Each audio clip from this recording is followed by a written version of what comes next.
Hello everyone, मैं सुजीत शुक्ला स्वागत करता हूं आप सबका आपके अपने channel UPSC insights by Sujeet में। अगर आपने चैनल को अभी तक सब्सक्राइब नहीं किया तो प्लीज़ चैनल को सब्सक्राइब कीजिए। अगर आपको वीडियो हेल्पफुल लगते तो प्लीज़ इन्हें शेयर कीजिएगा। हम लोग देख रहे थे लीनियर अलजेब्रा के PYQ 2015 के। चलिए देखते हैं हमारा नेक्स्ट क्वेश्चन जो था क्वेश्चन नंबर 2 का सी। क्या था हमारा question? Find the eigen values and eigenvectors of the matrix 1 1 3 1 5 1 3 1 1। चलिए आपको क्या करना है, इसके आइगन वैल्यूज भी निकालना और आइगन वेक्टर भी निकालना है। सॉल्यूशन में सबसे पहली स्टेप क्या रहती है, जो मैट्रिक्स दिया हुआ है उसका नामकरण कीजिए। तो आप क्या लिखेंगे, लेट मैट्रिक्स ए, ये मैट्रिक्स रहे कौन सा, 1 1 3 1 5 1 3 1 1 आएगा, कोई दिक्कत नहीं। अब जब भी हम लोगों को मैट्रिक्स ए की आइगन वैल्यूज निकालना रहता है तो हम लोग क्या क्या निकालते हैं, हम तो निकालते हैं ट्रेस ऑफ ए जो रहता है sum of principal diagonal element, determinant of A वो तो कैसे निकालते हैं आपको मालूम है, और क्या निकालते हैं, sum of minor of principal diagonal elements. इतनी चीजें निकालते हैं हम लोग। तो चलिए एक एक करके सब चीजें निकालते हैं। पहले हम निकालते हैं डिटर्मिनेंट ऑफ ए। कैसे निकालेंगे, डिटर्मिनेंट ऑफ 1 1 3 1 5 1 3 1 1 कैसे निकालते हैं, पहले फर्स्ट रो फर्स्ट कॉलम को मत देखिए, क्या एलिमेंट 1, तो फर्स्ट रो फर्स्ट कॉलम को छोड़ दो। 5 मल्टीप्लाई होगा 1 से, 5 1 जार 5 माइनस 1 1 जार 1 आ गया। पहले एलिमेंट में किसी को कोई दिक्कत नहीं। फिर उसके बाद दूसरा एलिमेंट देखना है तो हम क्या करेंगे, ये दूसरा एलिमेंट देखेंगे लाइन से। अब जब इसको देखेंगे तो हम क्या करेंगे, ये वाली रो और ये वाले कॉलम को, जिस एलिमेंट पे वो प्रेजेंट है उसको नहीं देखते हैं। फिर उसके बाद पहला वैल्यू प्लस में रहती है, दूसरी वाली वैल्यू माइनस में आती है। फिर से सेम चीज, 1 मल्टीप्लाई होगा 1 से, 1 1 जार 1 माइनस 3 1 जार 3 आता है ऐसा, अरे याद है सबको। फिर उसके बाद क्या करते हैं, A13 देखेंगे तो हम लोग अब पहला रो नहीं देखेंगे और तीसरा कॉलम नहीं देखेंगे। तो A13 में कौन सा एलिमेंट है, 3, पहला एलिमेंट प्लस में, दूसरा माइनस में, तीसरा फिर से प्लस में। फिर से क्रॉस होगा, 1 1 जार 1 माइनस 3 5 जार 15 आएगा ऐसा। तो 1 इंटू 5 में से 1 गया तो कितना आएगा, 4। 1 में से 3 गया आएगा -2, -2 इंटू -1 हो जाएगा +2। फिर उसके बाद यहाँ पे 1 में से 15 गया तो बचेगा -14, plus into minus minus 3 4 jar 12, carry 1 3 1 jar 3 3 + 1 4 तो आएगा -42। डिटर्मिनेंट निकालना सबको आता होगा। चलिए बताइए क्या आएगा यहाँ पे, -40 यानी -36, ये काय की वैल्यू होगी आपकी, डिटर्मिनेंट ऑफ ए की। नेक्स्ट क्या निकालते हैं आप, ट्रेस ऑफ ए निकालते हैं। Trace of A, trace of A कैसे निकालते हैं, sum of principal diagonal element. कौन कौन से प्रिंसिपल डायगोनल एलिमेंट है, पहला है 1 प्लस दूसरा कौन सा है 5 प्लस तीसरा कौन सा है 1, तो 5 + 2 कितना हो जाएगा 7। ट्रेस भी निकाल लिया आप लोगों ने। नेक्स्ट क्या निकालते हैं, sum of minor of principal diagonal elements. Minor मतलब प्रिंसिपल डायगोनल एलिमेंट देखना है पहले आपको। देखो ये हमारा पहला प्रिंसिपल डायगोनल एलिमेंट, तो ये वाली रो और ये वाले कॉलम को छोड़ के जो एलिमेंट बचा, क्या बचा, 5 1 1 1, उनको लिख दो डिटर्मिनेंट में, 5 1 1 1 लिख दिए। दूसरा एलिमेंट क्या दिख रहा है आपको, 5 दिख रहा है, दिख रहा है प्रिंसिपल डायगोनल एलिमेंट। फिर याली रो छोड़ दो, याला कॉलम छोड़ दो, तो क्या बचेगा 1 3 3 1, तो आ जाएगा 1 3 3 1। कैसे निकाल रहा है, समझ रहा है ना। नेक्स्ट स्टेप क्या रहेंगी, लास्ट प्रिंसिपल डायगोनल एलिमेंट कौन सा है 1, तो वाला रो और वाला कॉलम छोड़ दो, तो क्या बचेगा 1 1 1 5, तो आएगा 1 1 1 5 आएगा। निकाल लीजिए इनकी value, 5 1 jar 5 minus 1 1 jar 1 1 1 jar 1 minus 3 3 jar 9 plus 5 1 jar 5 minus 1 1 jar 1 आएगा। तो यहाँ पे +1 - 1 कैंसल, 5 + 5 10 10 में से 1 गया तो 9, 9 में से 9 गया तो 0। तो sum of minor of principal diagonal element क्या आ रहा, 0 आ रहा। अब हमको क्या निकालना है, आइगन वैल्यूज निकालना है। तो उसके लिए आपको क्या लगता है, कैरेक्टरिस्टिक इक्वेशन। तो आप लिखेंगे let lambda be an eigen value of matrix A, therefore the characteristic equation of a 3x3 matrix given by क्या रहता formula, determinant of A minus lambda equals to 0 is, क्या रहेगा formula, lambda cube minus trace of A into lambda square plus sum of minor of principal diagonal element into lambda minus determinant of A equals to 0। Substitute कर दीजिए value, तो lambda cube minus trace of A, trace of A कितना निकाला आपने 7, आएगा minus 7 lambda square plus sum of minor, minor का sum कितना आया 0, आएगा 0 into lambda minus determinant of A, कितना है डिटर्मिनेंट ऑफ ए माइनस 36, तो माइनस इंटू माइनस हो जाएगा plus 36 equals to 0। Equation number 1। अब इसके जो भी रूट्स आएंगे वो क्या रहेंगे हमारे लिए, आइगन वैल्यूज रहेंगे। तो देखो लैम्बडा की कोई ऐसी वैल्यू जो इक्वेशन को सेटिस्फाई करे, 1 तो नहीं कर सकता क्योंकि यहाँ पे बहुत छोटी वैल्यू बनेगी, 2 बनेगा तो 2 का क्यूब 8 माइनस 2 का स्क्वायर 4, 7 4 आर 28 प्लस 36, तो 2 भी सेटिस्फाई कर रहा है क्या, नहीं कर रहा है। तो अब क्या करेंगे, 3 देखते हैं, वैसे -2 भी चेक कर लेते हैं एक बार, -2 माइनस का क्यूब माइनस 2 का क्यूब 8, फिर यहाँ पे माइनस का हो जाएगा स्क्वायर प्लस, तो 7 4 आर 28 प्लस 36, कैरी वैल्यू 0। तो आपको हमेशा पहली वैल्यू तो ट्राई करके निकालना पड़ता है, ऐसी वैल्यू जो इस इक्वेशन को सेटिस्फाई करे। तो आप लिखेंगे since lambda equals to -2 satisfy equation 1, therefore lambda equals to -2 is a root of equation 1। एक रूट अगर आपको मिल गया बस फिर आपको क्या करना है, सिंथेटिक डिवीजन लगाना है। तो देखो लैम्बडा की वैल्यू क्या थी, -2 थी। अब कोएफिशिएंट देखो 1 -7 0 36, आएगा 1 -7 0 36, यानी क्या करना है, पहले क्यूब का कोएफिशिएंट लिखो, फिर स्क्वायर का, फिर लैम्बडा पावर 1 का, और फिर कांस्टेंट वाली वैल्यू। पहली वैल्यू एज इट इज आती सिंथेटिक डिवीजन में, फिर ये वैल्यू होती क्रॉस, तो -2 इंटू 1 कितना होगा -2, यहाँ पे दोनों वैल्यू ऐड होंगी तो -2 -7 हो जाएगा -9, minus into minus plus, 9 2 are 18, 0 plus 18 18 हो जाएगा, plus into minus minus, 18 2 are 36, 36 minus 36 कितना हो गया 0 हो गया। तो आप लेंगे therefore equation 1 can be written as, किस तरीके से, पहला फैक्टर क्या आया हमारे, लैम्बडा की वैल्यू आई -2 आई, यहाँ पे -2 इधर आएगा तो +2, था लैम्बडा +2 इक्वल्स टू 0, तो पहला फैक्टर लिख दिया आपने लैम्बडा +2।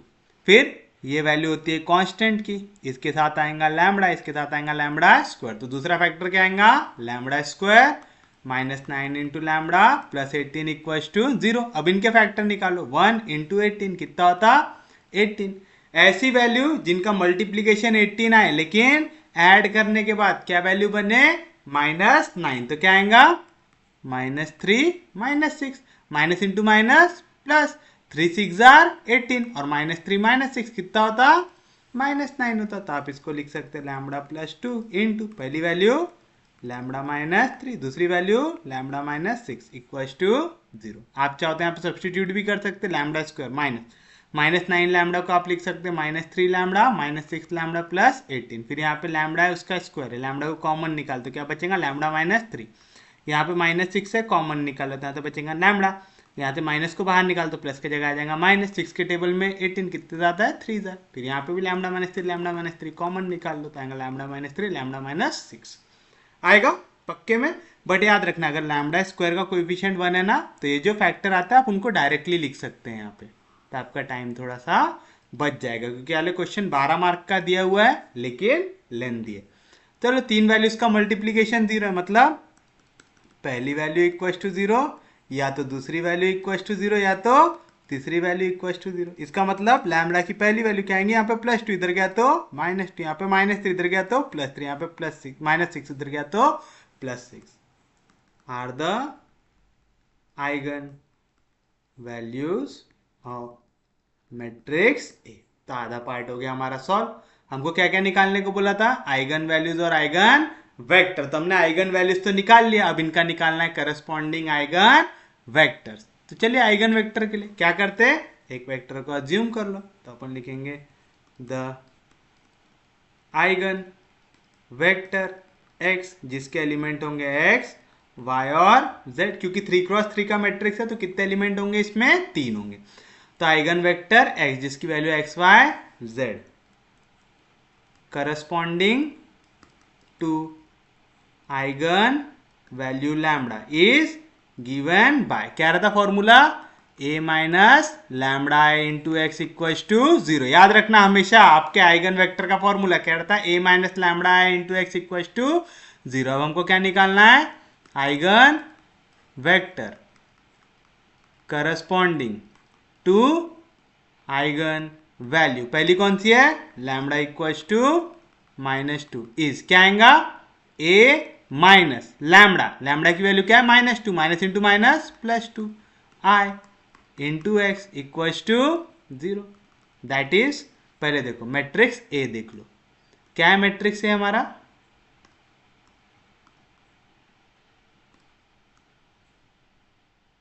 ये पूरे एलिमेंट है हमारे मैट्रिक्स ए के है। अब आप एक चीज बताइए, हमको क्या करना है, ये मैट्रिक्स ए में क्या ऐड करना है, 2i ऐड करना है। 2i का मतलब क्या होता है, आपको 2 टाइम्स i को मल्टीप्लाई करना है। i क्या होता है, आइडेंटिटी मैट्रिक्स जिसका एलिमेंट होता है 1 0 0 0 1 0 0 0 1। यानी आप एक चीज देख रहे हैं, इसके जितने भी नॉन डायगोनल एलिमेंट है सब कितने हैं, 0 है। तो यहाँ पे भी जो मैट्रिक्स ए के नॉन डायगोनल एलिमेंट है उनमें कुछ चेंज आएगा क्या, नहीं आएगा। चेंज किस में आएगा, सिर्फ और सिर्फ डायगोनल एलिमेंट में, वो 2 से बढ़ जाएंगे। जैसे पहला एलिमेंट था 1 तो 1 + 2 कितना हो जाएगा, 3। दूसरा एलिमेंट था 5 तो 5 + 2 कितना हो जाएगा, 7। तीसरा एलिमेंट था 1 1 + 2 कितना हो जाएगा, 3। तो आपको ये डायरेक्ट लिखना आना चाहिए ताकि आपका टाइम वेस्ट ना हो। एक्स को हम क्या लिख सकते हैं, x y z equal to 0, यानी 0 0 0 आएगा। कोई दिक्कत नहीं, सबको समझा ये चीज, क्या कर रहे हैं हम लोग यहाँ पे। बाकी तो काम बहुत ही आसान सा है। क्या करना पड़ता है हम लोगों को, यहाँ पे बनाओ पाइवट एलिमेंट। फर्स्ट स्टेप क्या रहती, हम पहला एलिमेंट हमेशा 1 बनाने की कोशिश करते, तो हम r1 को इंटरचेंज कर देंगे r2 के साथ, तो क्या मिलेगा 1 7 1। दूसरी रो बन गई पहली रो, और जो पहली रो थी वो बन गई दूसरी row, into x y z equal to 0 0 0। फिर हम क्या करते, इसको पाइवट एलिमेंट बनाने की कोशिश करते। कैसे बनाते, इसके नीचे वाले एलिमेंट को क्या बना लो, 0 बना लो। लेकिन देखो आपको एक चीज दिख रहा है, 3 1 3 3 1 3 सेम रोज दिख रही है, तो दोनों को सब्ट्रैक्ट कर दो। हम लिख देंगे r3 changes to r3 minus r2, क्योंकि पूरी की पूरी रो ही सेम है, तो जैसे ही सब्ट्रैक्ट करेंगे पूरा एलिमेंट क्या बन जाएगा, 0 0 0। तो इससे अच्छा मौका क्या मिलेंगे एक साथ पूरा हाउस खाली करने का। तो 3 में से 3 गया 0, 1 में से 1 गया 0, 3 में से 3 गया 0, into x y z equal to right hand side तो 0 0 0 ही है, तो कुछ भी ऑपरेशन परफॉर्म करने की जरूरत है क्या, नहीं। अभी भी ये पाइवट एलिमेंट बनाया क्या, नहीं। इसके नीचे वाला एलिमेंट अभी तक 0 नहीं हुआ, तो बना लीजिए। तो आप लिखेंगे r2 changes to r2 minus 3 times r1, तो क्या मिलेगा आपको 1 7 1, जैसा था वैसा। 3 में से 3 गया 0, 1 माइनस 7 3 जार 21, 1 में से 21 गया तो -20, 3 माइनस 3 1 जार 3, बचेगा 0, और नीचे वाली रो तो पूरी कितने आ गई 0, into x y z equal to 0 0 0। अब आप देखिए पाइवट एलिमेंट कहाँ कहाँ पे, ये एलिमेंट पाइवट है क्योंकि लेफ्ट में कोई एलिमेंट नहीं, नीचे जितने हैं 0। ये एलिमेंट पाइवट है क्योंकि लेफ्ट में जो एलिमेंट है 0, नीचे जो एलिमेंट है 0। तो कितने पाइवट एलिमेंट आ रहे हैं, 2। तो आपके कौन कौन से रो पे पाइवट एलिमेंट आ रहे हैं, पहला कॉलम और दूसरा कॉलम। पहला कॉलम हमेशा होता है x का, दूसरा कॉलम होता है y का, तीसरा कॉलम होता है z का। तो जिस पे भी पाइवट एलिमेंट आए वो कौन से वेरिएबल, बेसिक वेरिएबल, यानी आप उनकी वैल्यू कुछ भी अज्यूम कर सकते हैं क्या, नहीं। और जिस पे भी पाइवट एलिमेंट नहीं आया वो होता है फ्री वेरिएबल, तो आप उसकी कुछ भी वैल्यू अपने मन से अज्यूम कर सकते हैं।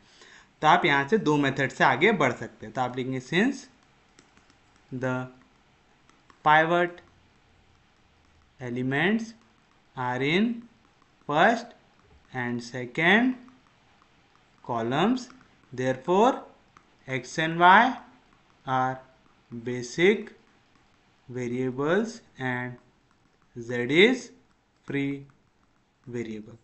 अब जैसे मेरे को एक स्टूडेंट ने पूछा था सर इसको अगर छोटा करना है, जैसे आपने जो मेथड बताया उसमें बहुत ज़्यादा स्पेस लगती है, तो छोटा करना है तो क्या कर सकते हैं आप, z की वैल्यू डायरेक्टली कुछ भी अज्यूम कर लो। हम लोग क्या करते हैं, let z equals to k1 where k1 is a arbitrary constant, ऐसा लिखते हैं। आपको अगर क्वेश्चन छोटे में करना है ना, आप क्या करो, z की एक डायरेक्ट वैल्यू अज्यूम कर लो। तो आप लिखेंगे लेट z इक्वल्स टू 1, मैंने z की वैल्यू अज्यूम कर लिया, क्या कर लिया, 1 ले लिया, आर्बिट्ररी कांस्टेंट मैंने डायरेक्टली क्या ले लिया, 1 ले लिया। यही मेथड बताया था आपको। Therefore equivalent system of linear equation is the equivalent system of linear equation is, क्या आएगा, पहली equation x plus 7y plus z equals to 0, equation number 2। दूसरा -20 into y equals to 0, equation number 3। समझा ना क्या किए, ये वाली वैल्यू x से मल्टीप्लाई होंगे तो x into 1 x plus y into 7 7y plus z into 1 z equals to 0। फिर उसका 0 into x 0, -20 into y -20y plus 0 into z 0, तो लिखने की जरूरत है क्या, नहीं, इक्वल्स टू सेकेंड एलिमेंट क्या था 0। तो यहाँ से आपको y की वैल्यू क्या मिल जाएंगी, 0 यहाँ पे मल्टीप्लीकेशन, 20 यहाँ पे मल्टीप्लीकेशन में, इधर जाएंगे तो डिवीजन में, तो y की वैल्यू भी क्या आ गई, 0 आ गई। अब y और z की वैल्यू पुट कर दो इक्वेशन नंबर 2 में, तो आप लिखेंगे देयरफॉर फ्रॉम इक्वेशन नंबर 2 क्या मिलेगा आपको, x प्लस 7y, तो x प्लस 7 इंटू वाई की वैल्यू क्या आई हमारी 0, प्लस z की वैल्यू क्या आई 1 इक्वल्स टू 0, तो यहाँ से x की वैल्यू क्या आएंगी, 7 इंटू 0 0, 0 प्लस 1 1, इधर प्लस 1 इधर गया तो -1, तो x की वैल्यू क्या आ गई -1 आ गई। देयरफॉर x की वैल्यू क्या रहती, x y z, x की वैल्यू क्या है -1, y की वैल्यू 0, z की value 1 is the eigen vector corresponding to eigen value lambda equals to, क्या है हमारे पहले eigen value, lambda equals to -2।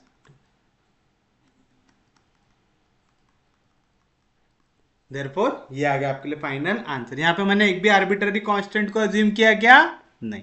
तो आर्बिट्ररी कांस्टेंट वाली मेथड एकदम अल्टीमेट है, आप उसमें कुछ भी k की वैल्यू डाल के कितने भी इक्वेशंस निकाल सकते हैं। बट अगर आपको क्वेश्चन ऐसा लग रहा है 10 मार्क के लिए 8 मार्क के लिए और सर इतना सारा नहीं सॉल्व करना है, हम लोगों को कम में करना है, तो आप ये मेथड से भी कर सकते हैं। ये मेथड भी सही है, इस पे भी एक भी मार्क कट नहीं सकता आपका, ठीक है, याद रखेंगे पक्के में। तो आप ऐसे भी जा सकते हैं। वाली मेथड एकदम परफेक्ट लिखी हुई है, जो आर्बिट्ररी कांस्टेंट वाली मेथड है ना, जिससे हम लोगों ने हर एक क्वेश्चन सॉल्व किया है, वो एकदम परफेक्ट मेथड है। आप 15 मार्क के लिए भी क्वेश्चन पूछे, चाहे 20 मार्क के लिए भी पूछे, आप उसको लिख सकते हैं एज इट इज उठा के। लेकिन अगर छोटा क्वेश्चन है, मैं सजेस्ट करूंगा फिर भी, अगर 10 मार्क्स तक का क्वेश्चन आता है तो आप ये डायरेक्ट जेड की कोई भी वैल्यू डाल दिया करिए। 10 के ऊपर आता है तो थोड़ा सा लिख लिया करिए, थोड़ा सा सेफ साइड में रहने को, कि हमसे अगर कहीं पे कुछ गलती हो गई और हमने ऐसा एकदम आर्बिट्ररी कांस्टेंट दिखाते हुए लिखा है ना, तो वहां पे वो हमारी हेल्प करता है। जैसे वाली मेथड में कहीं पे भी मार्क नहीं कटेगा आपका, बट अगर आपने कहीं पे भी मिस्टेक की, आंसर छोटा है, तो सामने वाला जो इन्विजिलेटर है वो कम मार्क देंगे आपको। लेकिन आप लोगों ने अगर वो आर्बिट्ररी कांस्टेंट वाली मेथड से किया हुआ है, तो आप लोगों ने सीधी सी बात है आंसर बहुत बड़ा लिखा हुआ है, सामने वाले को भी दया आएंगे कि यार इतने अच्छे से इतना डिटेल में आंसर लिखा हुआ है। तो जहाँ पे सामने वाला आपको, जहाँ पे पहले 7 मार्क देने वाला था 10 में से, अब वो 8 मार्क दे देगा। गलती सेम गलती होने पे भी 7 के बजाय 8 मिलेगा, यानी आपको 1 से 1.5 मार्क का वहाँ पे क्वेश्चन मिल जाएगा, क्योंकि आपने आंसर बहुत ज़्यादा प्रॉपरली लिखा हुआ है। समझ रहे हो पक्के में? तो चलिए बताइए, अब सेकेंड वैल्यू निकालते हैं। तो अब लिखेंगे now eigen vector of matrix A corresponding to eigen value corresponding to eigen value. भाई क्या भयंकर लिखा है।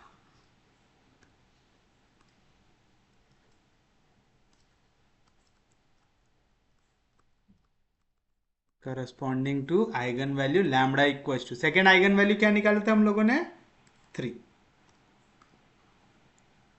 लैम्बडा इक्वल्स टू 3 इज क्या आएगा ए माइनस लैम्बडा है यानी 3 into I into x equals to 0। तो बताइए क्या मिलेगा, हमने मैट्रिक्स ए निकाला हुआ था, अच्छा नहीं निकाला हुआ है, ये हमारे लिए हमारा मैट्रिक्स ए। फिर से अभी हमको इतनी चीज तो समझ में आ गया, आप चाहे ए माइनस लैम्बडा करो चाहे ए प्लस लैम्बडा ए करो, आपको जो चेंज मिलता है वो हमेशा कहां पे मिलता है, प्रिंसिपल डायगोनल एलिमेंट में। और कहीं पे भी कुछ भी चेंज आता है क्या, नहीं। अब क्या बोल रहा है, ए में से 3i सब्ट्रैक्ट करो, यानी जो भी आपके प्रिंसिपल डायगोनल एलिमेंट है, क्योंकि नॉन डायगोनल एलिमेंट में आई की वैल्यू 0 से मल्टीप्लाई होंगे तो कुछ भी चेंज होगा क्या, नहीं। तो यहाँ पे जितने भी नॉन डायगोनल एलिमेंट है उनमें कुछ भी चेंज नहीं आएगा। चेंज कहाँ पे आएगा, प्रिंसिपल डायगोनल एलिमेंट में। हर एक एलिमेंट कितने से कम हो जाएगा, 3 से। तो 1 में से 3 गया तो क्या बचेगा -2, 5 में से 3 गया तो कितना बचेगा 2, फिर से 1 में से 3 गया तो कितना बचेगा -2 बचेगा, कोई दिक्कत नहीं। इंटू एक्स, एक्स की वैल्यू क्या आएंगे x y z equals to 0 vector क्या आएगा 0 0 0। फिर से पहला एलिमेंट हम 1 बनाने की कोशिश करते हैं, इंटरचेंज कर लो, तो आप लिखेंगे R1 इंटरचेंज विथ R2 तो क्या मिलेगा आपको, अब ये बन जाएगा पहला row 1 2 1 -2 1 3 3 1 -2 into x y z equals to 0 0 0 आएगा ऐसा।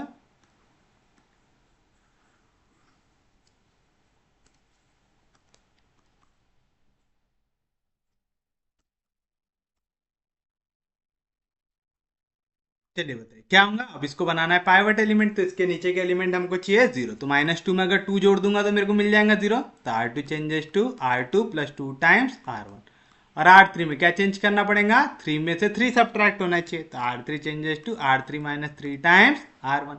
तो क्या मिलेगा आपको, पहले रो में कोई चेंज नहीं, 1 2 1 -2 प्लस 2 हो जाएगा 0, 1 plus 2 2 jar 4, 1 plus 4 5, 3 plus 2 1 jar 2, 3 plus 2 5, 3 minus 3 0, 1 minus 3 2 jar 6, 1 में से 6 गया तो -5, -2 -3 कितना होगा -5 into x y z equals to 0 0 0 आएगा। फिर से सब्ट्रैक्ट कर लो, सॉरी यहाँ पे -5 यहाँ पे 5 और 5, ये तो बन गया पाइवट। अब इसको पाइवट बनाओ, इसके नीचे वाले एलिमेंट को बनाओ 0, दोनों को अगर ऐड करेंगे तो 0 हो जाएगा, तो R3 changes to R3 plus R2 तो क्या मिलेगा आपको 1 2 1, पहले रो में कोई चेंज नहीं, दूसरे रो में कोई चेंज नहीं, 0 5 5, 0 plus 0 0, -5 plus 5 0, -5 plus 5 0 into x y z equals to 0 0 0। फिर से बताओ पाइवट एलिमेंट कौन कौन से कॉलम में, पहले और दूसरे में, तो x और y हो गए बेसिक वेरिएबल, z हो गया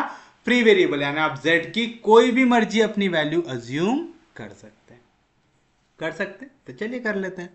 तो अपन लिखेंगे since the pivot elements are in first and second column therefore x and y are basic variables and z is free variable, क्योंकि वो फ्री वेरिएबल है मैं उसकी कुछ भी वैल्यू ले सकता हूँ। फिर से मैं z की वैल्यू ले लेता हूँ 1 ले लूँ। अब लिखो equivalent system of linear equation, तो आप लिखेंगे the equivalent system of linear equation is क्या आएगा, ये मल्टीप्लाई होगा x से, तो x 1 जार x plus 2 into y 2y plus 1 into z z equals to 0।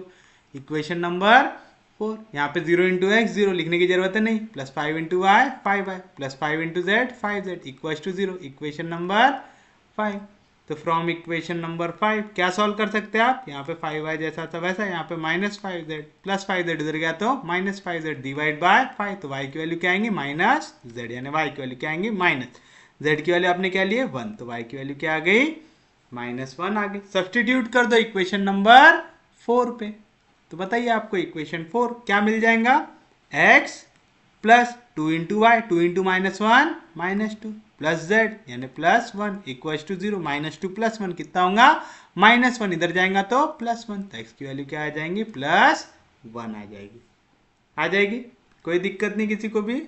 तो आपके पास x की वैल्यू है, y की वैल्यू है और z की वैल्यू, तो आप लिख सकते हो therefore x equal to, x की वैल्यू आई 1, y की वैल्यू आई -1 और z की वैल्यू आई 1 is the eigen vector, is the eigen vector of matrix A corresponding to eigen value lambda equals to 3। तो दो आइगन वैल्यूज आपने निकाल लिए, आइगन वेक्टर निकाल लिए दो आइगन वैल्यूज के लिए, अब बस बचा है एक, सेम मेथड लगा के हम उसको भी निकाल लेंगे। बताइए कैसे निकालेंगे, द आइगन वेक्टर किस कौन सी वैल्यू है बख्शी, लैम्बडा इक्वल्स टू 6, तो आप लिखेंगे the eigen vector corresponding to eigen value lambda equals to 6 is given by क्या रहता, a minus lambda I into x equal to 0, और यहाँ पे लैम्बडा की वैल्यू क्या है 6, दैट इज क्या आएगा मैट्रिक्स ए। देखो ये हमारे लिए हमारा मैट्रिक्स है। फिर से नॉन डायगोनल एलिमेंट में कुछ भी चेंज होता है क्या, नहीं, कौन सा एलिमेंट चेंज होता है, सिर्फ और सिर्फ प्रिंसिपल डायगोनल वाला। तो चलिए नॉन डायगोनल एलिमेंट को एज इट इज लिख देते हैं हम लोग, और प्रिंसिपल डायगोनल में क्या होगा, आपको 6 को करना है सब्ट्रैक्ट। तो बताइए 1 में से 6 गया तो क्या बचेगा -5, 5 में से 6 गया तो क्या बचेगा -1, 1 में से 6 गया तो क्या बचेगा -5 into x y z equal to 0 0 0। फिर से पहला एलिमेंट 1 बनाने की कोशिश करो तो क्या कर लेंगे, R1 को इंटरचेंज कर लेंगे R2 के साथ, तो क्या मिलेगा, अभी जो दूसरा रो था बन जाएगा पहला रो, अभी तक जो पहला रो था वो बन जाएगा दूसरा रो, और तीसरा row as it is into x y z equal to 0 0 0।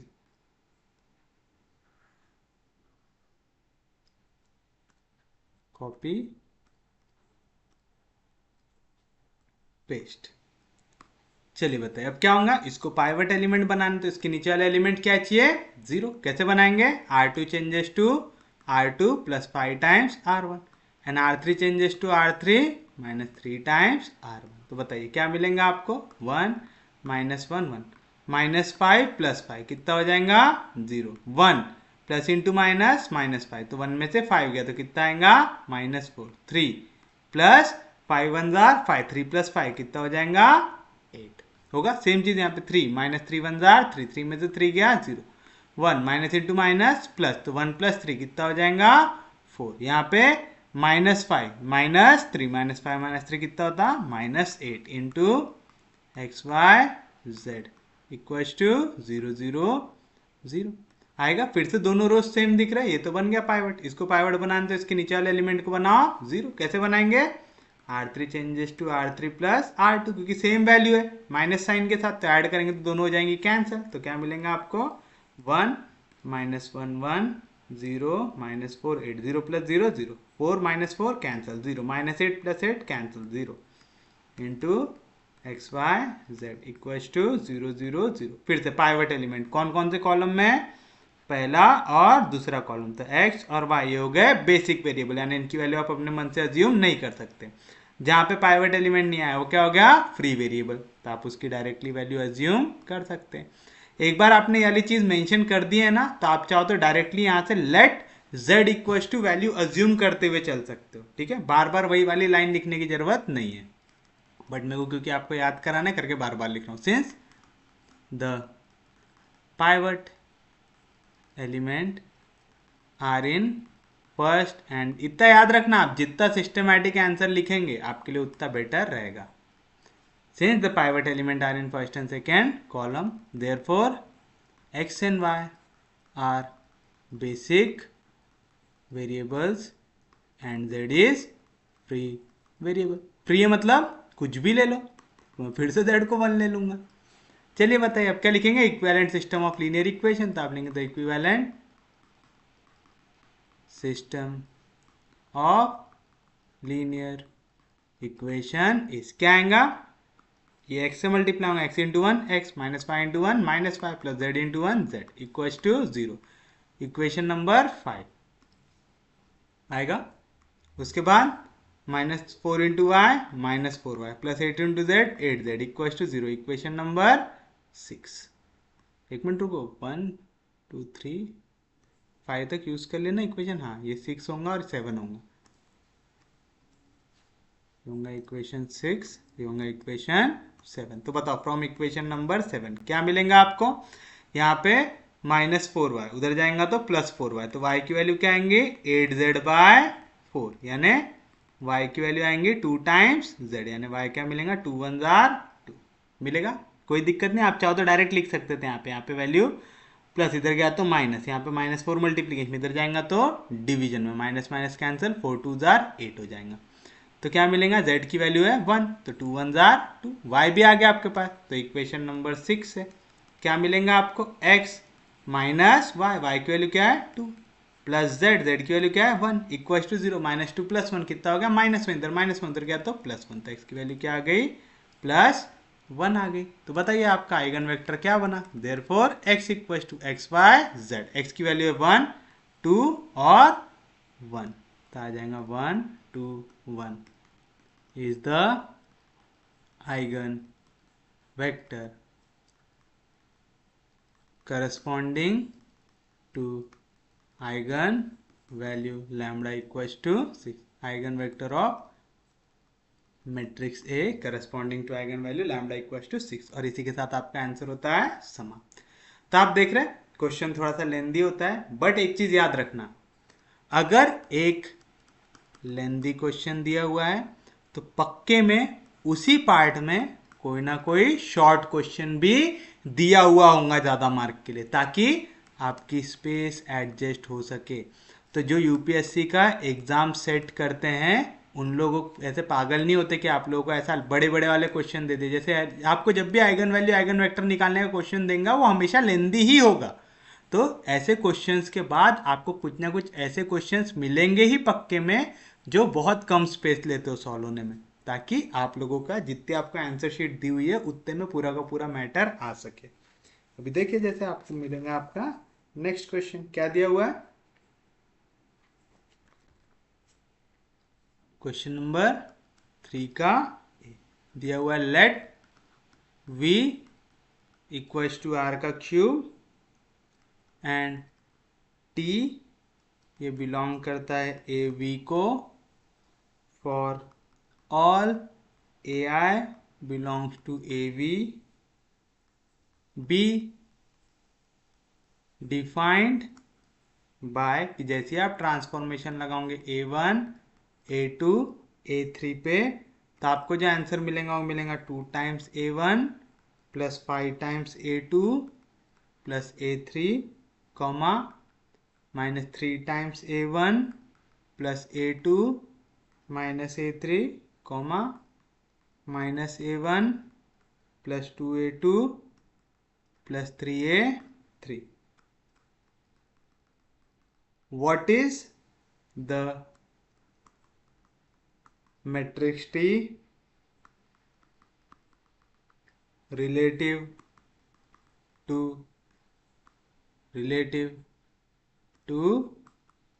the basis v1 equals to 1 0 1, v2 equals to -1 1 v3 equals to 3 -1। ये भी क्वेश्चन है आपका 12 मार्क्स के लिए। क्या कह रहा है, आपको एक v स्पेस दिया हुआ है आर क्यूब का, यानी 3 डायमेंशनल रियल स्पेस दिया हुआ है, और बोल रहा है जैसे आप इस पे ट्रांसफॉर्मेशन लगाएंगे, तो ट्रांसफॉर्मेशन लगाओगे 3 डायमेंशन में, मतलब x कोऑर्डिनेट में ट्रांसफॉर्मेशन, y कोऑर्डिनेट में, z कोऑर्डिनेट में। तो x कोऑर्डिनेट मिलेगा वो ये फॉर्मूले से मिलेगा, y कोऑर्डिनेट ये फॉर्मूले से, z कोऑर्डिनेट ये फॉर्मूले से मिलेगा। तो आपको बोल रहा है आपको निकालना है matrix of linear transformation T relative to basis. यानी क्या बोलता है, जब भी आपको बोलता है कि आपको मैट्रिक्स ऑफ लीनियर ट्रांसफॉर्मेशन निकालना है, ठीक है, तो आप क्या करते हैं, आप ट्रांसफॉर्मेशन लगाते हैं जो एलिमेंट हमको दिया हुआ है उन पे, फिर उसके बाद आप वो एलिमेंट का जो आंसर है उनको इनके लीनियर कॉम्बिनेशंस के टर्म्स में एक्सप्रेस करते हैं। इस टाइप के बहुत सारे क्वेश्चन देख चुके हम लोग। तो चलिए बताइए, सबसे पहली स्टेप क्या रहती, जो क्वेश्चन दिया हुआ है उसको फिर से लिखिए। तो आप लिखेंगे हियर क्या दिया हुआ है मेरे को, v equals to R cube दिया हुआ है and t belongs to a v for all a i belongs to a v दिया हुआ है, और ट्रांसफॉर्मेशन जैसे मैं लगाऊंगा a1 a2 a3 में, तो मेरे को क्या आंसर मिलेगा, 2a1 plus 5a2 plus a3 minus 3a1 plus a2 minus a3 minus a1 plus 2a2 plus 3a3। और कुछ दिया हुआ है, मेरे को वेक्टर v1 दिया हुआ है, क्या है 1 0 1। मेरे को वेक्टर v2 दिया हुआ है -1 2 1। मेरे को वेक्टर v3 दिया हुआ है 3 -1 1। हमको तो यहाँ पे सिर्फ एक ही बेसिस पे ट्रांसफॉर्मेशन लगा के उसी के टर्म में एक्सप्रेस करने को बोल रहा है। हमने तो इस टाइप के भी क्वेश्चन देखे कि जहाँ पे हम एक बेसिस पे ट्रांसफॉर्मेशन लगाते हैं और उसको दूसरे बेसिस के टर्म्स में एक्सप्रेस करते हैं। क्योंकि यहाँ पे हमको सिर्फ और सिर्फ एक ही बेसिस दिया हुआ है, तो हमको ट्रांसफॉर्मेशन भी यही वेक्टर्स पे लगाना है और उसको लीनियर कॉम्बिनेशन भी यही वेक्टर्स के टर्म्स में दिखाना है। तो चलिए बताइए, पहले आप ट्रांसफॉर्मेशन लगाएंगे पहले वेक्टर पे। तो बताइए ट्रांसफॉर्मेशन जैसे लगेगा v1 पे, यानी आप ट्रांसफॉर्मेशन किस पे लगा रहे, v1 के कोऑर्डिनेट क्या है 1 0 1 है। हम लोगों ने पढ़ा ट्रांसफॉर्मेशन हम जैसे लगाते a1 a2 a3 में, a1 की जगह क्या है यहाँ पे 1, a2 की जगह 0, a3 की जगह 1।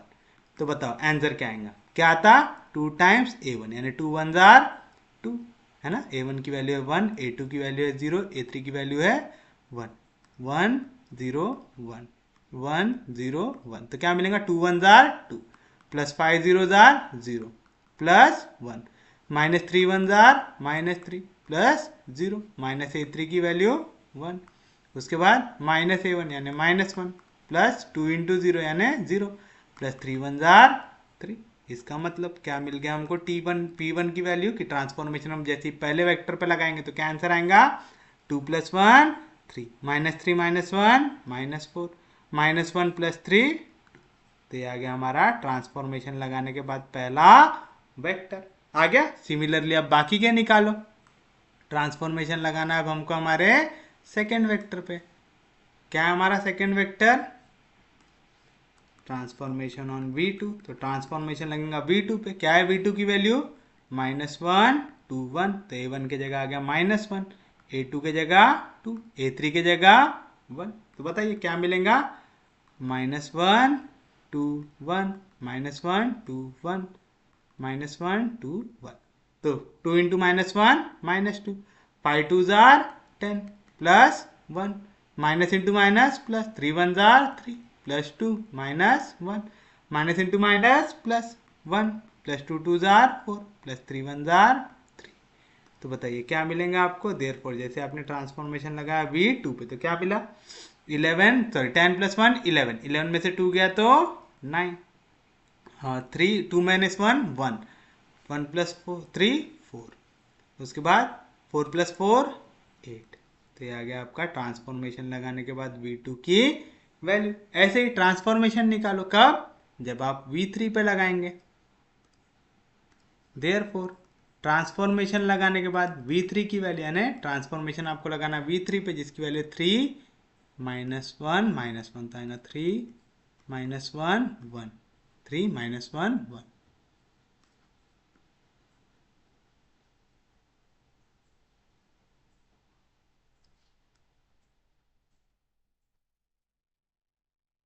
इसको थोड़ी देर को हम लेके आ जाते हैं पीछे।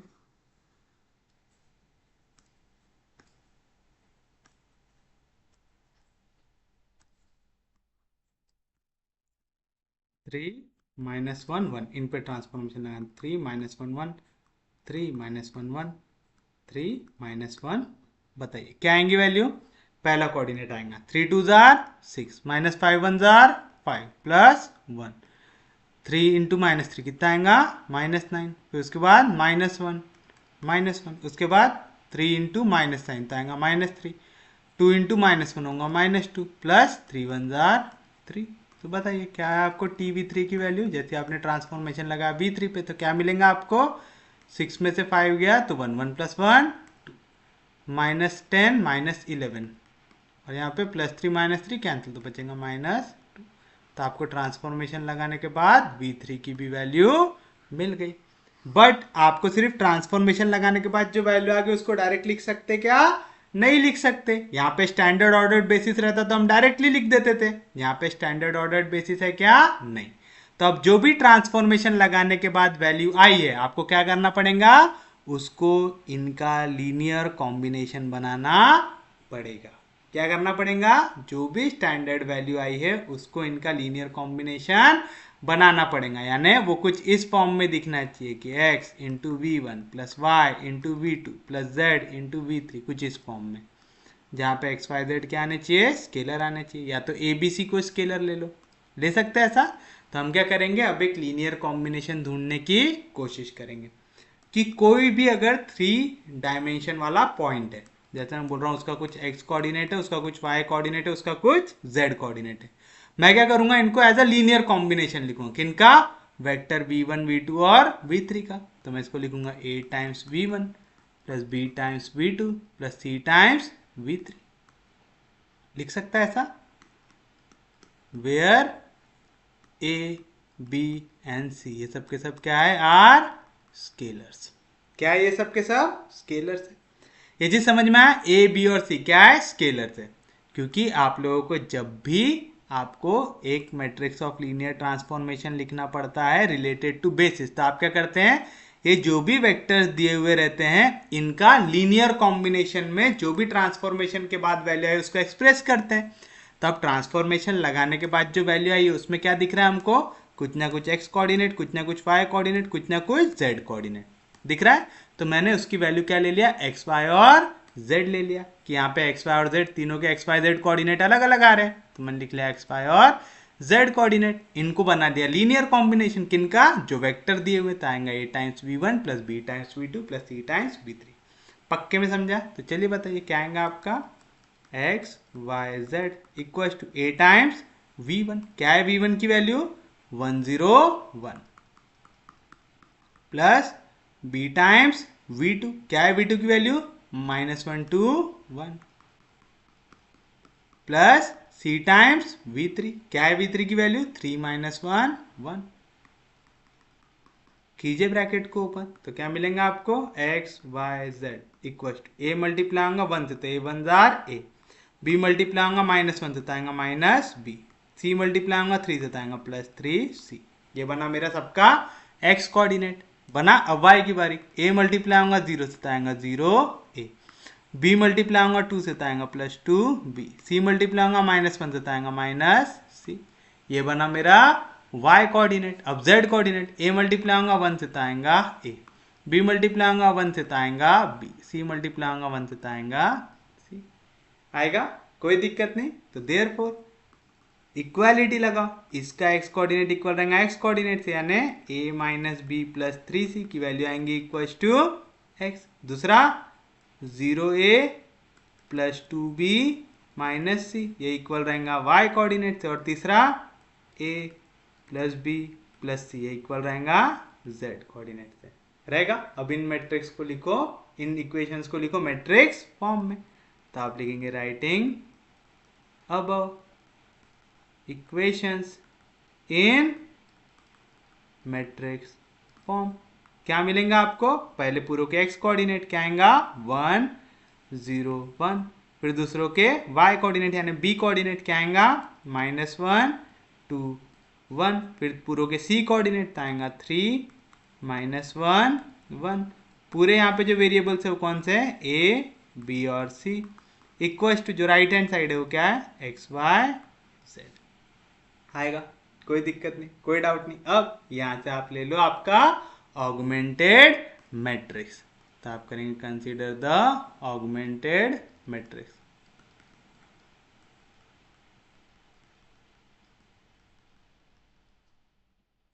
क्या लिखेंगे पहले, पूरा कोएफिशिएंट मैट्रिक्स।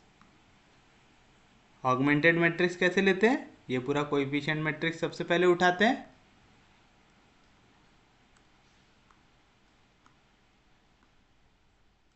उसके बाद डॉट डॉट डॉट डॉट डालते हैं, फिर उसके बाद जो राइट हैंड साइड बी की वैल्यू रहती कांस्टेंट वाली, इसको उठाते हैं और इधर साइड पेस्ट कर देते हैं। वैसे आप ऑगमेंटेड मैट्रिक्स नहीं भी लिखते तो भी कोई प्रॉब्लम होता क्या, नहीं होता। आप डायरेक्टली यहीं पे ट्रांसफॉर्मेशन शुरू कर सकते थे कि यहाँ पे देखो हमको पाइवट एलिमेंट बनाना है, इसको पाइवट बनाना है, लेफ्ट में तो कोई एलिमेंट नहीं, नीचे बनाना है जीरो, एक जीरो तो ऑलरेडी यहाँ पे जीरो लाना है।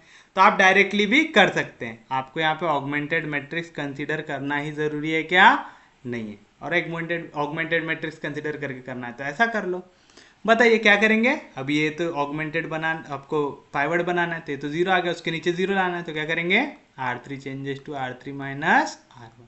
तो क्या मिलेंगे आपके वाला मैट्रिक्स, 1 -1 3x। दूसरे रो में कोई चेंज नहीं, 0 2 -1 1। 1 में से 1 गया 0, 1 माइनस इंटू माइनस प्लस 1 + 1 2 1 -3 कितना आएगा, -2। यहाँ पे z सब्ट्रैक्ट होगा, x से आएगा z -x आएगा। फिर उसके बाद सेम चीज यहाँ पे, ये तो बन गया पाइवट क्योंकि इसके लेफ्ट में कोई एलिमेंट नहीं, नीचे आ गया 0। अब इसको पाइवट बनाना है, लेफ्ट में जो एलिमेंट है 0 है, नीचे वाले को क्या बना लो, 0 बना लो। कैसे बनाएंगे, R3 changes to R3 minus R2। तो आपका जो ऑगमेंटेड मैट्रिक्स है क्या बन जाएगा, पहले रो में कोई चेंज नहीं, दूसरे रो में 0 2 -1 इंटू y, तीसरे रो में 0 में से 0 गया 0, 2 में से 2 गया 0, -2 माइनस ऑफ -1 तो हो जाएगा +1, -2 +1 होगा -1 इंटू z -x में से क्या सब्ट्रैक्ट होगा, y, तो आएगा z -x -y आएगा। हर एक के करस्पॉन्डिंग एलिमेंट को सब्ट्रैक्ट कर दिए। अब देखो ये बन गया पाइवट, लेफ्ट में कोई एलिमेंट नहीं, नीचे 0। ये बन गया पाइवट, लेफ्ट में जो एलिमेंट है वो 0, नीचे जो एलिमेंट है वो 0। ये बन गया पाइवट, लेफ्ट में जितने एलिमेंट है 0, नीचे तो कोई एलिमेंट प्रेजेंट ही नहीं है। तो तीनों के तीनों बन गए पाइवट एलिमेंट। अब हम इसको आगे सॉल्व कर सकते क्या, नहीं कर सकते। तो आप लिखेंगे the equivalent system of linear equations is, क्या आएगा, पहला। अब देखो यहाँ पे जो वेरिएबल्स है वो कौन कौन से हैं, ए बी और सी। तो जो पहला कॉलम है वो गया ए का, दूसरा कॉलम बी का, तीसरा कॉलम सी का। तो पहली इक्वेशन क्या बनेंगे, a into 1 a minus b into 1 minus b plus 3 into c plus 3c equals to x. हमने कोई इक्वेशन दिया है क्या अभी तक, हमने कहीं पे भी इक्वेशन नहीं दिया है। तो ये हो गया हमारे लिए इक्वेशन नंबर 1। दूसरा 0 into a 0 plus 2 into b 2b -1 into c -c equals to 5 equation number 2।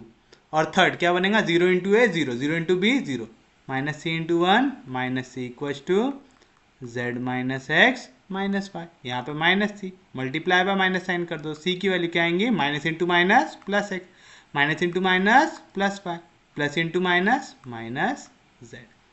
आगे आपके पास c की वैल्यू, कोई दिक्कत नहीं।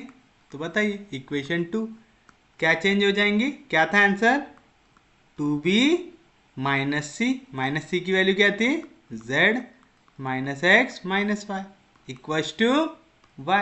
तो क्या मिलेगा आपको, 2b इक्वल्स टू, यहाँ पे -x इधर जाएगा तो +x, यहाँ पे -y इधर जाएगा तो +y, y + y 2y, यहाँ पे +z उधर जाएगा तो -z, यहाँ पे 2 मल्टीप्लीकेशन में इधर आएगा तो डिवीजन में। तो b की वैल्यू क्या आएंगी, 1/2 times x plus 2y minus z equation number 4। आपके पास ए की वैल्यू, हाँ सॉरी ए की वैल्यू नहीं है आपके पास, बी है और आपके पास सी है। तो चलो हम ए भी निकाल लेंगे। तो इक्वेशन 1 बिकम्स, क्या आएगा, ए माइनस बी, तो आएगा माइनस, बी की वैल्यू क्या है, 1/2 times x plus 2y minus z, x plus 2y minus z। फिर उसके बाद प्लस 3 टाइम्स सी, तो आएगा प्लस 3 टाइम्स सी की वैल्यू क्या है x plus y minus z, तो आएगा x plus y minus z equals to x, तो आ जाएगा इक्वल्स टू एक्स। सॉल्व कर लीजिए तो क्या आएंगी ए की वैल्यू, पहले देखो एक्स सॉल्व करते हैं, एक्स जैसा था वैसा 3 इंटू एक्स 3x उधर जाएगा तो minus 3x, minus 1/2 into x आएगा माइनस 1/2 एक्स उधर जाएगा तो प्लस 1/2 एक्स। पूरा के एक्स सॉल्व हो गया। अब y को देखो 3 इंटू वाई 3y इधर प्लस 3y उधर गया तो माइनस 3y, फिर उसके बाद माइनस 1/2 इंटू 2 माइनस 2 कैंसिल आएगा माइनस y उधर जाएगा तो प्लस y आया। फिर उसके बाद z कोऑर्डिनेट को सॉल्व करो, आप चाहो तो अलग मेथड से भी कर सकते हैं, ठीक है, ऐसा मैं कर रहा था ऐसे एक ही स्टेप पे करना जरूरी नहीं, आप पहले ब्रैकेट को ओपन करो, इनको सॉल्व करो, फिर एक साथ शिफ्ट करो, आपकी मर्जी है। 3 into minus Z minus 3z इधर जाएगा तो प्लस 3z, साइन चेंज करेंगे क्योंकि साइड चेंज होगा तो minus into minus plus, z into 1/2 आएगा z/2 इधर प्लस z/2 इधर आएगा तो माइनस z/2 आएगा। तो बताइए ए की वैल्यू क्या आएगा, एक्स में से सॉरी एक्स प्लस 1/2 आएगा 3/2 एक्स, तो 3/2 माइनस 3 क्या आएगा 3 2 जार 6, तो आएगा माइनस 3/2 एक्स, तो आएगा माइनस 3/2 एक्स आएगा। उसके बाद यहाँ पे पूरा एक्स सॉल्व हो गया। अब वाई पे आओ, माइनस 3y प्लस वाई कितना आएगा माइनस 2y, यहाँ पे 3z में से z/2 गया तो 3 2 जार 6, 6z में से एक z गया तो आएगा प्लस 5z/2। मैं यहाँ से 1/2 को कॉमन निकाल सकता हूँ, तो a की वैल्यू क्या आएंगी 1/2 बाहर निकालूंगा तो आएगा माइनस 3x, उसके बाद minus 2 2 jar 4y plus 5z, तो आपके पास a की वैल्यू भी आ गई। तो ये हो जाएगा इक्वेशन नंबर 5 आ गया। तो आपके पास a की वैल्यू है, आपके पास b की वैल्यू है, आपके पास c की वैल्यू है। बस अब एक्स वाई जेड की वैल्यू सब्सटीट्यूट करते जाओ और हर एक लीनियर कॉम्बिनेशन बनाओ। याद रखो यहाँ पे ए बी और सी क्या डिनोट कर रहे हैं यहाँ पे स्केलर्स, तो ये जो स्केलर्स की वैल्यू आएंगी यही हमारे क्या बनेंगे एलिमेंट्स बनेंगे, है ना। जैसे हम टी अल्फा 1 के जितने भी आपके वेरिएबल्स रहते थे स्केलर्स रहते थे उनको पहले रो में लिखते थे, पहले कॉलम में लिखते थे, टी अल्फा 2 के दूसरे कॉलम में, टी अल्फा 3 के तीसरे कॉलम में। याद आ रहा है कि पूरा भूल गए हो कि एक लेसन पढ़े दूसरा भूल गए, ऐसा मत करिएगा, ठीक है। तो बताइए क्या आएगा आपका, पहली वैल्यू क्या है हमारी, पहले मैं ऐसा करता हूँ ये पूरे को उठा के एक जगह पे कर लेता हूँ ताकि आपको सब चीज़ें एक जगह पे दिखे। जैसे ये हमारी ए की वैल्यू,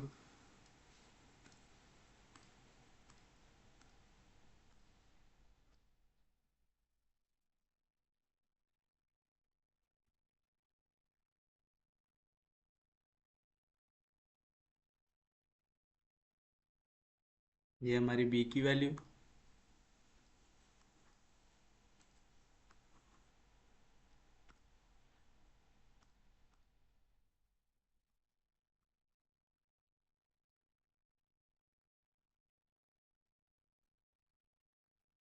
और ये हमारे लिए हमारे सी की वैल्यू।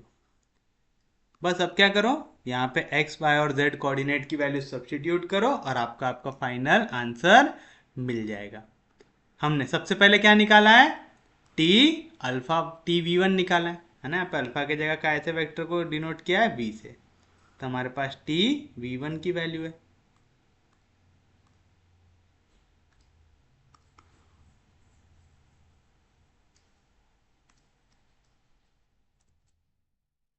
तो आप यहां से लिखेंगे आंसर में, आपने ये लिख लिया इक्वेशन 5 बना लिया, फिर आप लिखेंगे व्हेन एक्स कोऑर्डिनेट कितना है 3, वाई कोऑर्डिनेट कितना है -4 एंड जेड कोऑर्डिनेट कितना है 2 है। तो बताओ ए की वैल्यू क्या आएंगी 1/2 टाइम -3 इंटू एक्स, एक्स की जगह क्या है 3, तो 3 3 जार 9, फिर उसके बाद minus into minus plus 4 4 jar 16 plus 5 2 jar 10 आएगा। तो क्या मिलेगा यहाँ पे बचेगा 1 और यहाँ पे आएगा 16, 16 प्लस 1 आएगा 17/2, तो ए की वैल्यू क्या है आपकी 17/2 आई। बी निकालो, बी कितना आएगा 1/2 into x coordinate, x coordinate क्या है 3 प्लस 2 इंटू वाई कोऑर्डिनेट, तो 2 इंटू -4 कितना आ जाएगा -8 आएगा, 2 इंटू वाई यानी 2 इंटू -4 -8, फिर उसके बाद माइनस जेड यानी -2 2 आएगा। तो b की वैल्यू क्या आ रही है यहाँ पे, 3 में से 2 गया तो बचेगा 1, फिर 1 में से 8 गया तो आएगा -7/2 आ गया b भी। फिर अब हम निकालेंगे हमारे c की वैल्यू। क्या है c की value, x + y - z। x की वैल्यू 3, y की वैल्यू -4 माइनस z की वैल्यू 2। तो 3 में से 4 गया तो बचेगा -1, -1 - 2 कितना आएगा, -3। तो c की वैल्यू क्या आ गई, -3 आ गई। तो अब कर दे एक्सप्रेस, देयरफॉर t v1 जिसकी वैल्यू क्या आई 3 -4 2, इसको आप क्या लिख सकते, क्या लिखे थे हमने, कोई भी x y z जो कोऑर्डिनेट रहेगा वो क्या रहेगा, a times vector v1 b times vector v2 plus c times vector v3, जहाँ पे abc क्या है, स्केलर। तो पहले a की वैल्यू क्या आई 17/2 वेक्टर v1 प्लस b की वैल्यू क्या है -7/2 vector v2 plus c times vector v3, c की वैल्यू क्या है -3 टाइम्स वेक्टर v3। आगे ये एक्सप्रेस कर दिया आपने एज अ लीनियर कॉम्बिनेशन, यानी ट्रांसफॉर्मेशन लगाने के बाद जो भी वैल्यू आई उसको आपने जो गिवन वेक्टर्स थे उनके लीनियर कॉम्बिनेशन के फॉर्म में सब्स्टिट्यूट कर दिया बस। अब इसी तरीके से बाकी वेक्टर्स के लिए भी निकाल लो।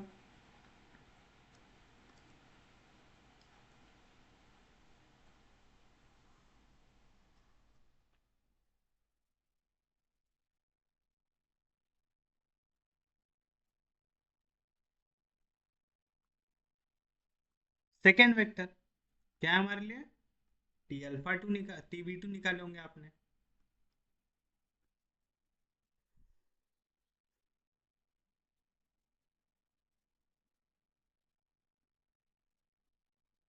ऐसे क्वेश्चन ना कॉपी में सॉल्व करना आसान होता है, ये यहाँ पे दिखता नहीं है ना, बार बार वही कॉपी पेस्ट करते बैठना पड़ता है। चलो अब सेकेंड वैल्यू ये है हमारे लिए।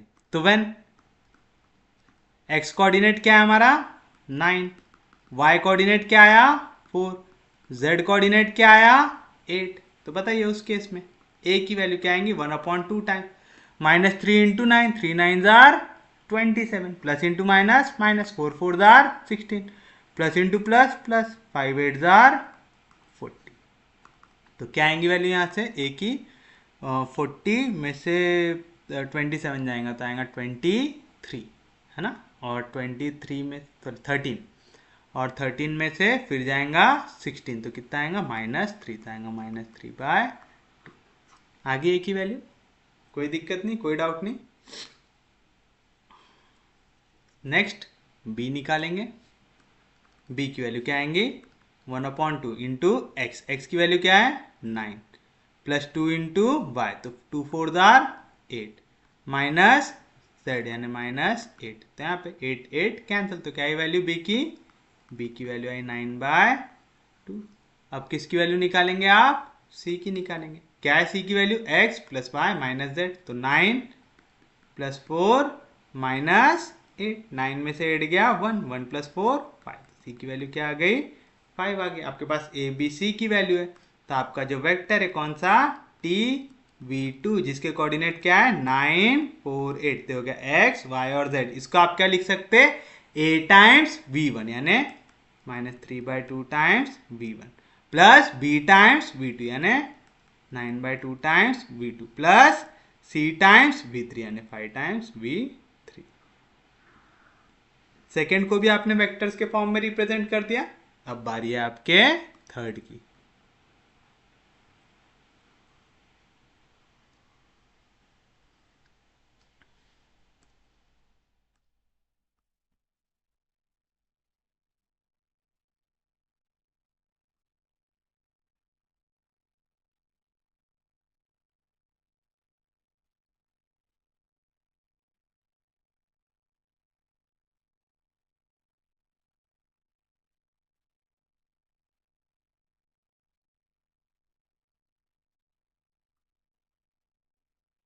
तो व्हेन एक्स कोऑर्डिनेट क्या है 2, वाई कोऑर्डिनेट है -11, जेड कोऑर्डिनेट है -2, तो ए की वैल्यू क्या आएंगी 1/2 टाइम्स -3 इंटू एक्स, तो -3 2s are 6 minus into minus plus 4 11s are 44 plus into minus -5 2s are 10 आएगा।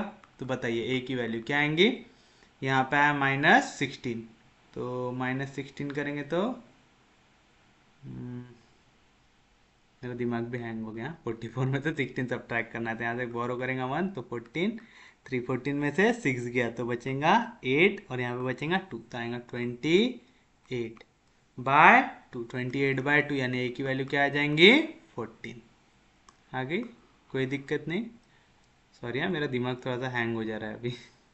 b की वैल्यू क्या आएंगी 1/2 टाइम्स x की वैल्यू क्या है 2 प्लस 2 इंटू वाई, तो plus into minus minus 2 into 11 22 minus z, तो माइनस ऑफ -2 क्या हो जाएगा +2, तो b की वैल्यू क्या आएंगी 1/2 इंटू 20 में से 2 गया तो -20 -18, तो आएगा इंटू -18, तो b की वैल्यू क्या आएंगी -9 आ जाएगी। और लास्ट c क्या आएगा x plus y minus z, x coordinate 2 plus y यानी प्लस इंटू माइनस -11, फिर माइनस जेड यानी माइनस इंटू माइनस प्लस 2, तो सी की वैल्यू क्या आएंगे 2 + 2 4, 11 में से 4 गया आएगा -7, है ना, -11 + 4 कितना आ जाएगा -7। कोई दिक्कत नहीं, ए आ गया, बी आ गया, सी आ गया। तो ट्रांसफॉर्मेशन लगाने के बाद जो v3 की वैल्यू आई थी उसका x कोऑर्डिनेट था 2, y कोऑर्डिनेट था -11, z कोऑर्डिनेट था -2, तो मैंने इसको रिप्रेजेंट किया किसके फॉर्म में, स्केलर्स के फॉर्म में। तो a की वैल्यू क्या है 14, तो आएगा 14 टाइम्स v1, फिर उसके बाद b टाइम्स v2 तो -9 टाइम्स v2, फिर c टाइम्स v3 यानी -7 टाइम्स v3। आ गया आपके लिए, कोई दिक्कत नहीं, कोई डाउट नहीं। आपके पास tv1 है, tv2 है, tv3 है, तो आप लिख सकते हैं आपका फाइनल आंसर। तो आप लिखेंगे therefore the matrix of linear transformation T with respect to basis कौन कौन से दिया हुआ है v1 v2 v3 इस का ऐसे डिनोट कर दूं, मैं ऐसा t से कर दूं। बताइए क्या आता, पहला कॉलम आप लिखेंगे t α1 वाली वैल्यूज, t α1 यानी t v1 क्या है पहला स्केलर 17/2 -7/2 -3, तो 17/2 -7/2 और 3 यही था ना, 17/2 -7/2 और -3 आएगा, कोई दिक्कत नहीं। फिर बताइए जो सेकेंड कॉलम बनेगा वो किसका बनेगा tv2 का, क्या है स्केलर -3/2 9/2 5, तो -3/2 9/2 5 आएगा, -3/2 9/2 5। और थर्ड क्या आएगा 14 -9 -7, 14 -9 -7, तो ये रहेगा आपके लिए आपका फाइनल आंसर। उम्मीद है समझाऊंगा। क्वेश्चंस हार्ड नहीं रहते हैं, बस आपको एक चीज अच्छे से समझना है कि आपको जब तक कंसेप्ट नहीं समझेंगे क्वेश्चंस के तब तक आप क्वेश्चंस अच्छे से सॉल्व नहीं कर पाएंगे। तो प्लीज इनको प्रैक्टिस करते जाइए और आपके कंसेप्ट क्लियर कीजिए। अब 2015 के क्वेश्चंस में हमारे लीनियर अलजेब्रा से पूछा हुआ लास्ट क्वेश्चन जो है 4 का बी, जो है find the dimension of the subspace of R4 spanned by the set कौन कौन सा है 1 0 0 0, दूसरा है 0 1 0 0, तीसरा है 1 2 0 1 और चौथा है 0 0 0 1। Hence find its basis। ये भी क्वेश्चन आपको पूछा हुआ है 12 मार्क के लिए। अब देखिए कितना आसान क्वेश्चन है, आपको बोल रहा है आपको डायमेंशन निकालना है। डायमेंशन का मतलब क्या होता, बेसिस में कितने एलिमेंट प्रेजेंट है। बेसिस बनाने के लिए दो चीज जरूरी होती है, एक स्पैन होना चाहिए, दूसरा लीनियरली इंडिपेंडेंट होना चाहिए। क्वेश्चन में क्या बोल रहा है, आपको डायमेंशन निकालना है सबस्पेस ऑफ R4 का जो ऑलरेडी स्पैन कर रहा है बाय सेट, यानी ये सेट उसको स्पैन कर रहा है, यानी पहला काम तो ऑलरेडी दे के रखा है कि स्पैन कर रहा है। आपको क्या निकालना है ये जो आपको 4 वेक्टर्स दिए हुए हैं सेट के अंदर, इनमें से कौन कौन से वेक्टर लीनियरली इंडिपेंडेंट है। जो भी लीनियरली इंडिपेंडेंट हो जाएगा वो क्या फॉर्म करेगा हमारे लिए, बेसिस फॉर्म करेगा। और जो बेसिस फॉर्म करता है, बेसिस में जितने एलिमेंट होते हैं वही हमारे लिए क्या होता है, डायमेंशन होता है। तो आप देख रहे हैं अगर आपके बेसिक्स क्लियर है तो क्वेश्चन में आपको कुछ भी टेंशन लेने की जरूरत नहीं। जैसे मेरे को बोला डायमेंशन निकालना, मेरे को मालूम डायमेंशन का मतलब बेसिस के अंदर जितने एलिमेंट प्रेजेंट हो। बेसिस के अंदर आने के लिए दो चीजें चाहिए, स्पैन होना चाहिए और लीनियरली इंडिपेंडेंट होना चाहिए। क्वेश्चन ऑलरेडी बोल रहा है कि ये जो सेट है वो क्या कर रहा है, स्पैन कर रहा है सब स्पेस ऑफ R4 को। तो बस स्पैन कर रहा है तो निकाल लो इनमें से लीनियरली इंडिपेंडेंट कौन है। जो लीनियरली इंडिपेंडेंट है वो क्या फॉर्म करेगा, बेसिस फॉर्म करेगा। तो हमको बस ये चेक करना है ये चारों में से लीनियरली इंडिपेंडेंट कौन है। जो भी एलिमेंट सेट, ये सेट का कोई नाम नहीं दिया हुआ है उसको हम एस ले लेते हैं। तो अपन लोग लिखेंगे हमको निकालना है find the dimension of subspace of R4 spanned by set. तो अपन लिखेंगे लेट, इस सेट को देते नाम एस। क्या है, 1 0 0 0 0 1 0 0 1 2 0 1 और तीसरा 0 0 0 1 दिया हुआ है। अब आपको निकालना है इनमें से ये जो 4 वेक्टर्स दिए हुए हैं आपको सेट के अंदर, इनमें से कौन कौन से वेक्टर लीनियरली इंडिपेंडेंट है। तो इनको यूज करके आप क्या बना लो, एक मैट्रिक्स बना लो। तो अपन लिखेंगे let A be the matrix formed by element of set S as its. अब देखो आप ये जो एलिमेंट ऑफ सेट एस है इसको यूज कर सकते हैं एज रोज भी, आप इसको यूज कर सकते हैं एज कॉलम्स भी। अगर एज रोज यूज करोगे तो आप देखोगे नंबर ऑफ नॉन जीरो रोज कितनी आ रही। एज अगर कॉलम्स यूज करोगे तो आप देखोगे कहाँ कहाँ पे पाइवट एलिमेंट प्रेजेंट है। याद रहेगा पक्के में। तो मैं इसको ले लेता हूँ एज अ कॉलम। तो अपन लेंगे late A be the matrix found by using element of set S as its column, ऐसा ले लेता हूँ। ठीक है, कॉलम वाली मेथड से कर रहा हूँ। Let A be the matrix found by element of set S as its column. Therefore matrix A क्या बनेगा, पहला एलिमेंट बनाएगा पहला कॉलम आएगा 1 0 0 0, दूसरा रो बनाएगा दूसरा कॉलम आएगा 0 1 0 0, तीसरा रो बनाएगा तीसरा कॉलम तो 1 2 0 1 और चौथा रो बनाएगा चौथा कॉलम तो 0 0 0 1 आएगा। कोई भी दिक्कत, कोई भी डाउट। अब बताइए पाइवट एलिमेंट कौन सा होता है, ऐसा एलिमेंट जिसके लेफ्ट में कोई एलिमेंट ना हो और नीचे जितने एलिमेंट हो 0, ये पाइवट हो गया। इसके लेफ्ट में एलिमेंट 0 नीचे एलिमेंट 0 है। अब मैं इसको पाइवट बना सकता कैसे, बस रो को इंटरचेंज कर दो। तो R3 इंटरचेंज विद R4 कर दो। क्यों, क्योंकि हमेशा 0 वाली रो सबसे आखिर में लिखते हैं। तो मैट्रिक्स ए क्या बन जाएगा आपका 1 0 1 0 0 1 2 0। अब जो तीसरी रोती बन जाएंगी चौथी रो, और जो चौथी रोती बन जाएंगी तीसरी रोती आएगा 0 0 1 1, फिर उसके बाद आएगा 0 0 0 0। अब देखो ये पाइवट है, लेफ्ट में कोई नहीं नीचे पूरे दरी में, लेफ्ट में 0 नीचे 0, ये भी पाइवट है, लेफ्ट में 0 नीचे 0। तो पाइवट एलिमेंट कौन कौन से कॉलम में है, पहले दूसरे और तीसरे कॉलम में। तो इनमें से लीनियरली इंडिपेंडेंट कौन सा एलिमेंट हुआ, पहला कॉलम कौन से एलिमेंट से बना है, पहले एलिमेंट से, दूसरा कॉलम दूसरे एलिमेंट से, तीसरा कॉलम तीसरे एलिमेंट से। तो ये 3 एलिमेंट कैसे हो जाएंगे, लीनियरली इंडिपेंडेंट हो जाएंगे। हो जाएंगे, कोई दिक्कत नहीं। तो आप लिखेंगे therefore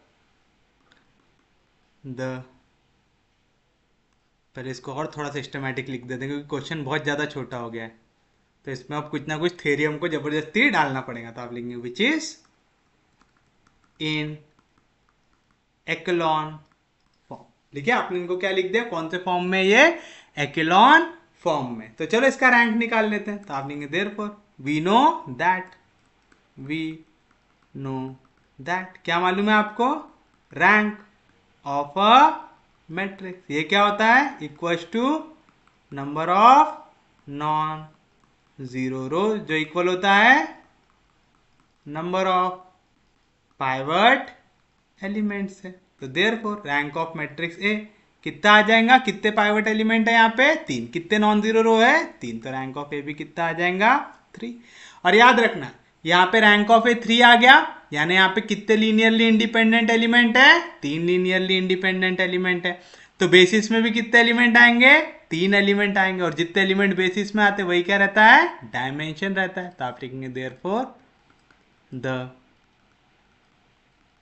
dimension of subspace of R4 spanned by set S is क्या आएगा, जो इक्वल रहेगा रैंक ऑफ ए से। क्यों रैंक ऑफ ए से इक्वल है, रैंक ऑफ ए वो एलिमेंट का सेट है जो स्पैन कर रहा है। तो रैंक ऑफ ए मतलब इतने ए के एलिमेंट जो एक दूसरे के साथ कैसे हैं लीनियरली इंडिपेंडेंट है, क्योंकि वो ऑलरेडी स्पैन कर रहा था। लीनियरली इंडिपेंडेंट है यानी वो एलिमेंट्स क्या बनाएंगे बेसिस बनाएंगे। तो बेसिस बनाने में कितने एलिमेंट आएंगे, जितना रैंक रहेगा ए का, और ए का रैंक कितना है 3, तो बेसिस के अंदर कितने एलिमेंट आएंगे 3, तो डायमेंशन ऑफ सबस्पेस भी कितना हो जाएगा 3 हो जाएगा। अब मुद्दे की बात है कौन कौन से एलिमेंट आएंगे, तो आप लिखेंगे therefore the basis is formed by the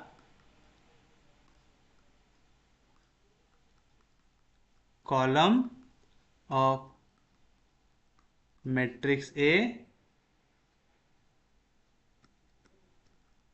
original column of matrix A corresponding to the columns in echelon form where the pivot elements are present. समझा क्या लिखे, बेसिस कौन बनाएगा, जो ओरिजिनल एलिमेंट थे वो बनाएंगे, बट कौन से वाले, ऐसे वाले जो जिनमें अभी क्या आ रहा है हमारा पाइवट एलिमेंट आ रहा है। पाइवट एलिमेंट कौन कौन से कॉलम में है, पहले दूसरे और तीसरे। तो ओरिजिनल मैट्रिक्स का पहला दूसरा और तीसरा कॉलम क्या बनाएंगे आपके लिए बेसिस बनाएंगे। तो पहला दूसरा और तीसरा कॉलम क्या आ जाएगा हमारे लिए, देयरफॉर बेसिस बनाने में कौन आएगा पहला कॉलम किससे लिखा था 1 और 3 बार 0 से आएगा 1 0 0 0। दूसरा कॉलम किससे बनाया था 0 1 0 0 से, और तीसरा कॉलम मैंने किससे बनाया था 1 2 0 1 से। तो ये आ जाएगा आपके लिए बेसिस में कितने एलिमेंट है 3, तो डायमेंशन भी कितना आया 3। समझा। सेम चीज आप इसको लिख सकते थे कौन से फॉर्म में, रो के फॉर्म में। तो अगर हम मैट्रिक्स ए बनाते इनको एज अ रो यूज करके, तो अपन लिखते अगर let A be the matrix formed by element of set S as its row, तो उस केस में मैट्रिक्स ए क्या बनता हमारा, क्या बनेगा, पहला रो आता था 1 0 0 0 1 0 0 0 0 1 0 0, लास्ट वाली थी 0 0 0 1 और बीच वाली अलग थी है ना, क्या थी 1 2 0 1, आता था 1 2 0 1 आता था।